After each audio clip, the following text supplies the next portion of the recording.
तो hello everyone. इस video में मैंने वो मिस्टेक्स बताए हैं जो कि काफ़ी सीए स्टूडेंट करते हैं ड्यूरिंग द एग्जाम। चाहे वो एग्जाम से रिलेटेड हो या ना।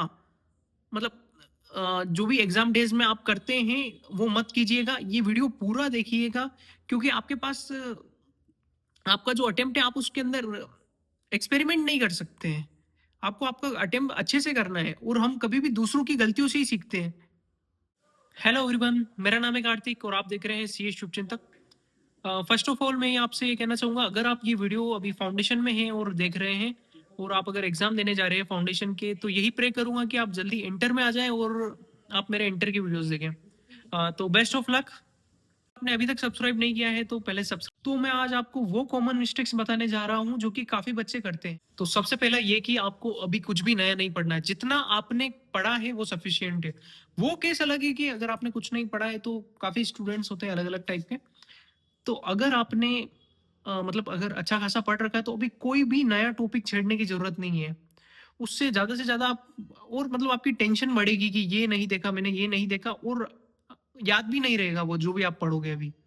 इसलिए जितना आपने पढ़ा है वो काफ़ी है, अभी कुछ भी कोई भी नई चीज़ मत करना। पॉइंट नंबर 2, आपका जो अकाउंट्स का पेपर है, वो आपको अच्छे से करके आना है, फर्स्ट पेपर है आपका, क्योंकि अकाउंट्स हमें एग्रीगेट बनाने में हेल्प करता है। और मैं आपको एक बात कहना चाहूँगा, जो मिस्टेक मैंने की थी वो मत करना। आप अकाउंट्स में कोई भी क्वेश्चन कर रहे हैं, उसके जो वर्किंग नोट्स हैं वो बनाकर आइएगा, प्रॉपर। कहीं पर भी टाइम लग रहा है तो टाइम लगने देना, लेकिन कुछ भी करो, चाहे आप शॉर्टकट में कैसे भी आप वर्किंग नोट बनाकर आइएगा। मैंने मेरा देखे थे, मेरे काफ़ी मार्क्स वर्किंग नोट ना बनाने की वजह से कट गए थे। तो अकाउंट्स के लिए ये ध्यान रखना। का जो 15 मिनट का रीडिंग टाइम है उसमें आप फर्स्ट क्वेश्चन को बिल्कुल रीड मत करिएगा, क्योंकि वो कंपलसरी है, वो तो वैसे ही करना है। काफ़ी स्टूडेंट्स ये करते हैं कि ये करना है तो ये पढ़ ले, तो वो तो वैसे ही हमें करना ही है। आप इन 15 मिनट्स में ये काम करेंगे, आपके जो बाकी के क्वेश्चन है उनमें से एक क्वेश्चन वो निकालना है जो आपको नहीं आता है। जो आपको लग रहा है कि ये नहीं आता है या फिर जो आप अच्छे से नहीं कर पाओगे, उस क्वेश्चन को आप अलग निकाल लेना और ये सेलेक्ट कर लेना कि कौन सा सबसे अच्छा आता है। फर्स्ट सेकंड क्वेश्चन वो करना जो आपको अच्छे से आते हैं, आपको जो कॉन्फिडेंस भी दे। कंप्लीट होने के बाद ऐसे क्वेश्चन आप पहले करना। अकाउंट्स का पेपर दिया, खत्म। उसके बाद मतलब ना घर आकर पेपर चेक करना है, क्योंकि आपके पेपर चेक करने से ना मार्क्स बढ़ेंगे ना घटेंगे। उल्टा आप प्रेशर लोगे कि मैंने यहाँ गलत कर दिया, यहाँ सही कर दिया। इस चक्कर में आप अपना नेक्स्ट पेपर बिगाड़ने वाले हो। और एक बात ये ध्यान देना कि बाहर एग्जाम हॉल से बाहर आने के बाद किसी भी ना फ्रेंड से डिस्कस करना है ना किसी से करना है कि मेरा इतना छूट गया, मेरा इतना हो गया। फॉर एन एग्जांपल, अगर आपका एग्जाम पेपर छूट भी जाता है और अगर आप किसी से डिस्कस करते हो कि मेरा इतना, वो बोलेगा मेरा इतना हो गया, तो आपको वो टेंशन होगा कि भाई मेरा ही छूटा है। घर जाकर आप वापस लोड लेने वाले हो और आप कल का जो पेपर है वो भी बिगाड़ने वाले हो। इसलिए किसी से कुछ भी डिस्कस नहीं करना है कि मेरा पेपर कैसा गया। पेपर हुआ एग्जाम हॉल से, बस जैसे तैसे बाय कर कर निकल गए बस, और नेक्स्ट पेपर में लग जाना। उस पेपर को बिल्कुल भूल जाना है जो पेपर हो गया है। बात करें अगर लो का पेपर, तो लो का पेपर होता ही ऐसा है। वो आपको मतलब हर एक बच्चा लो के एग्जाम वाले दिन तो हर बच्चा डरा हुआ ही रहता है। अगर पेपर टफ आएगा तो वो सबके लिए टफ आएगा और अगर मॉडरेट आएगा तो भी सबके लिए एक जैसा आएगा। ऐसा नहीं है कि वो अगर टफ है तो आपके लिए ही टफ है। अब डिपेंड ये करता है कि आप उस कैसे डील कर रहे हो उस पेपर के साथ। अब बात करते हैं एमसीक्यू। तो एमसीक्यू आपको मेरे हिसाब से 1 से स्टार्ट करना चाहिए और 100 तक करने चाहिए। मतलब ऐसा नहीं कि आप कहीं से भी पेपर उठाकर कर रहे हैं। इसमें क्या होता है कि आप अपन कभी-कभी सोचते हैं कि हमको है ना जो आ रहा है वो पहले कर लेते हैं। इस चक्कर में होता क्या है कि जब बेल बजती है और लास्ट टाइम होता है, हम जल्दी-जल्दी करने लगते हैं। एक तो पहले से माइनस मार्किंग है, हम कुछ भी टिक नहीं कर सकते हैं। इसमें अब जो डायरेक्ट एमसीक्यू होते हैं वो हम छोड़ देते हैं बीच में। हमको पता ही नहीं पड़ता है वो छूट जाते हैं। इतने ईज़ी-ईज़ी एमसीक्यू निकल जाते हैं हाथ से। इसलिए कभी भी आप पेपर करो तो स्टार्ट करो 1 से, 1, 2, 3, 4, 5, 6 ऐसे कर चलते जाओ 100 तक। जो आपको आ रहे हैं वो करते जाओ और जो बाकी है या फिर आपको लग रहा है कि इसमें थोड़ा टाइम लगने वाला है, ये थोड़ा कंफ्यूजिंग है, इसमें थोड़ा डाउट है, तो उसको छोड़ते जाओ, उनको स्किप करते जाओ। जैसे आप 100 पे जाओगे फिर वापस एक बार जो बाकी है उनको वापस कर लो। पहली बार आप अगर है ना एंट्रीज करोगे पेपर में, फर्स्ट में स्टार्टिंग में जब आप पेपर में एंट्रीज करोगे तो बहुत ही केयरफुली करना। जो इंस्ट्रक्शंस दे रखे थे एडमिट कार्ड में उसके हिसाब से ही चलना। और कभी भी अगर आपका बाय चांस मानो ना यार ऐसा ना हो, लेकिन अगर गलती से अगर कोई कहीं पे भी आप मिस्टेक कर सकते हो, तो पैनिक होने की ज़रूरत नहीं है। आराम से रोक लेना, जो भी आपका इन्विजिलेटर है उसको बुला लेना, पूछ लेना ये मेरे से मिस्टेक हुई। काफ़ी टाइम मैंने ये रियल एग्ज़ाम्पल देखे कि इन्विजिलेटर डरा देते कि भाई तेरी कॉपी ही चेक नहीं होगी। इसमें क्या है कि वो जो उसका बाद में भले ही पता है कि कॉपी चेक हो जाएगी, बाद में पता चलता है, लेकिन उस टाइम जो 2 घंटे हैं वो उसमें पूरे प्रेशर में आ जाता है कि मैं अब कितना भी करूँगा मेरी कॉपी चेक नहीं होगी, मैंने ये गलती कर दी। इसलिए पहली बात तो मिस्टेक मत करना, अगर हो भी जाए तो टेंशन मत लेना, ऐसा कोई मतलब लोड लेने की ज़रूरत नहीं है। इन्विजिलेटर को बुला लेना, वो व्हाइटनर लगा देगा, जो भी कर देगा। ओके। एक मिस्टेक ये, आप जब भी वहाँ जाते हो एग्ज़ाम हॉल में, देखिए मैं भी सीए स्टूडेंट हूँ, मैं भी जाता हूँ, मैं भी डिस्कस करता हूँ।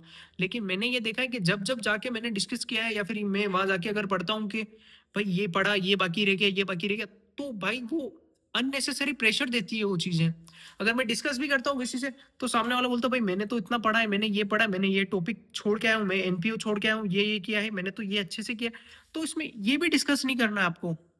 पेपर से पहले ना कुछ डिस्कस करना है ना कुछ, और हमेशा पॉजिटिव सोचना है कि भाई मैं पास होऊंगा। ऐसा नहीं कि भाई मेरा तो अटेम्प्ट पक्का है, मैं तो नेक्स्ट में आऊंगा।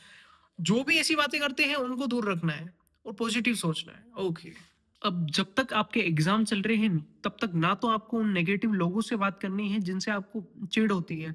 ऐसा ना हो कि आपको खामखा आपको कोई है ना टेंशन दे दे कि भाई मतलब होते हैं ना कुछ ऐसे लोग जिनको। अब मैं एक एक बात और बताना चाहता हूँ कि कभी भी अगर अब आप पेपर कर रहे हो तो ऐसा मत सोचना कि ये पास वाला कितनी सप्लीमेंट्री ले रहा है, ये इतनी शीट कर रहा है, वो चुप बैठा, उनको नहीं देखना, आपको अपना पेपर करना है। काफ़ी बार ये होता है कि किसी को कुछ आता नहीं है तो भी वो शीट पे शीट बढ़ता रहता है। तो ये मत सोचना कि भाई उस वो तो इतना लिख रहा है, वो इतना कर रहा है, ये कर रहा है, आपको अपने पेपर पर ध्यान देना है बस। आपको किसी भी हाल में वो टाइम से पहले खत्म करना है, पेपर छूटना नहीं चाहिए आपका। भी ऐसा देखा गया है कि अगर आप है ना पूरा अटेम्प्ट करके आते हो 100 मार्क्स का, तो अच्छे मार्क्स और पास होने का थोड़ा चांसेस ज़्यादा रहते हैं। पेपर नंबर जो आपका 3 होने वाला है मैथ्स का, क्वांटिटेटिव एप्टीट्यूड, उसके अंदर आप बिल्कुल रिस्क मत लेना कि मैं है ना तुक्के लगा देता हूँ एमसीक्यू में, ये हो जाएगा ऑप्शन। ऐसा मत करना, उसके अंदर जितना आपको आता है उतना ही करना। और इको के अंदर आप भले ही अगर है ना आपको थोड़ा बहुत डाउट लग रहा है, क्योंकि इको इको भी स्कोरिंग होने वाला है। इको के अंदर मोस्ट ऑफ स्टूडेंट 100 करके आते हैं, 100 90 95 करके ही आते हैं एमसीक्यू। तो अगर इको में आपको लग रहा है तो आप कर सकते हो थोड़ा बहुत। अगर आप 70 के अबाउ चले जाओ, 70 के अबाउ चले जाओ, अगर आपको लग रहा है कि डाउट है कि हाँ मैंने पढ़ा था ये ऐसा है, तो आप ले सकते हो रिस्क। बाकी आप बिल्कुल रिस्क मत लेना एमसीक्यू को, क्योंकि माइनस मार्किंग है भाई, जो सही किया है उसमें से भी चला जाएगा। मिस्टेक, अब ये मिस्टेक मैं क्या ही बोलूँगा, ये एक मिस्टेक नहीं है, लेकिन क्वेश्चन पेपर को ध्यान से पढ़ना, बिल्कुल ध्यान से पूरा मतलब मैं अभी बोलूँगा ना कि अगर उसको 2 बार पढ़ना फिर भी आप 2 बार नहीं पढ़ोगे। इसलिए मेरा यही कहना है कि आप उसको 2 बार पढ़ना, बिल्कुल ध्यान से वो पूछ क्या रहा है। काफ़ी बार ये होता है कि हम देखते हैं हाँ, ठीक है एनपीओ का क्वेश्चन है, ठीक है, ऐसा है। ऐसा करने के बाद पता नहीं एंड में उसने पूछा क्या होता है और हम बना क्या देते हैं, उसने कौन से अकाउंट्स पूछा होता है, हम बना के देते हैं। टाइम वेस्ट हो जाता है उस चक्कर में। इसलिए आपको पहले ही क्वेश्चन को अच्छे से रीड करना है। ऐसा ना हो, लेकिन कोई भी पेपर अगर आपका थोड़ा-सा आपको लगता है कि पेपर छूट गया है या फिर थोड़ा अच्छा नहीं गया है, तो उसके चक्कर में आप है ना नेक्स्ट पेपर को खराब मत करना। आप अगर उसका लोड लेने लग गए कि भाई इसमें तो मेरे 40 भी नहीं आने वाले। काफ़ी बार होता है कि हम 40 या 45 कर लेते हैं, ईज़िली आ जाते हैं लास्ट में, लेकिन उस चक्कर में हम क्या है कि जो नेक्स्ट पेपर होता है उसमें थोड़ा कम अच्छा परफ़ॉर्म कर पास उसमें थोड़ा कम कर पाते हैं। अगर आपका पेपर अगर मानो कुछ भी हो गया उस पेपर को, तो उस पेपर को बिल्कुल भूल जाओ। बस नेक्स्ट पेपर कैसा करना है वो, बस अब पास या आपको आपका कर्म करना है, बाकी जो नेक्स्ट जो होगा वो देखा जाएगा। आपको आपका बेस्ट देना है, जितना आप अच्छे से कर सकते हो, आपको नेक्स्ट पेपर करना है। तो गाइज़ ये कुछ थे कॉमन मिस्टेक्स जो आपको जिनका आपको ध्यान रखना है। ये वीडियो बिना किसी स्क्रिप्ट या फिर बिना प्लान के बन रही है। कल ही आपके जैसा कि एग्ज़ाम है, तो लगता है मैं कुछ भूल गया हूँ पॉइंट्स, लेकिन आपको अच्छे से अपना पेपर देना है। ऑल द बेस्ट, मैं यही प्रे करूँगा कि आप जल्दी से जल्दी इंटर में आ जाएँ। आपका जो आप अगले साल इसी टाइम में इंटर के एग्ज़ाम दे रहे हो। अभी अगर आपने सब्सक्राइब नहीं किया है तो आप सब्सक्राइब कर सकते हैं, लाइक कर सकते हैं। Thank you.